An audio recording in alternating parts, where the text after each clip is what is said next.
আলু নাকি পর্তুগিজ বণিকরা আমাদের ভারতবর্ষে এনেছে, একজন আমাকে বলল। তখনই আমি ভাবতে বসে গেলাম, সত্যি তো, এতদিন ধরে যে আমরা আলু খাচ্ছি, যাকে ইংরেজিতে বলে পটাটো, সেটা নাকি পর্তুগিজ বণিকরা প্রথম ভারতবর্ষে এনেছে। আচ্ছা, তাহলে আমরা আলু কেন বলি, পটাটো কেন বলি না?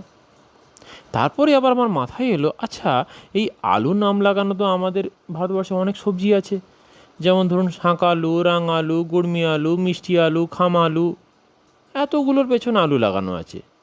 সেই আলুটাই যদি আমাদের ভারতবর্ষে না থাকে, তাহলে এতগুলোর পেছনে আলুর মতো ফল কেন আসবে? তারপরে আবার আমি ভাবতে ভাবতে চলে গেলাম, সত্যি তো, যে কোনো জিনিস যদি আমাদের বাংলায় নাম না থাকে, মানে সেটা কিন্তু বাংলাতে নেই। যেমন ধরুন ক্যাঙারু, বাংলার কোনো নাম নেই। অস্ট্রেলিয়ানরা যে নামে ডাকে, আমরাও সে নামেই ডাকি ক্যাঙারুকে। যেমন ধরুন জিরাফ, জিরাফের কোনো বাংলায় নাম নেই। বিদেশিরা যে নামে ডাকে, আমরাও সে নামেই ডাকি জিরাফকে।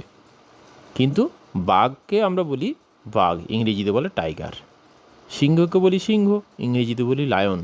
কেন না, এগুলো আমাদের ভারতবর্ষে বহুকাল আগে থেকে আছে, তাই আমাদের এগুলো বাংলায় বা সংস্কৃতে নাম আছে। এইভাবে যদি আপনি দেখতে যান, আপনার কিন্তু আলুও সেরকম ভারতবর্ষে অনেক আগে থেকেই ছিল বা আছে। সেই জন্যই এতগুলো আলুর ভ্যারাইটি, মিষ্টি আলু, গুড়মি আলু, রাঙ আলু, শাঁক আলু, খাম আলু।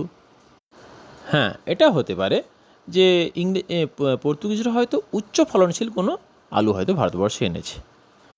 যেমন দেখুন, গরু, গরু তো আমার ভারতবর্ষে ছিলই।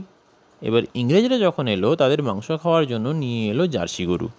সেই জার্সি গরু অনেক বেশি দুধ দেয় দেশি গরুর থেকে, আবার জার্সি গরুর গায়ে অনেক বেশি মাংস, তো সব কিছুই একটু বেশি বেশি।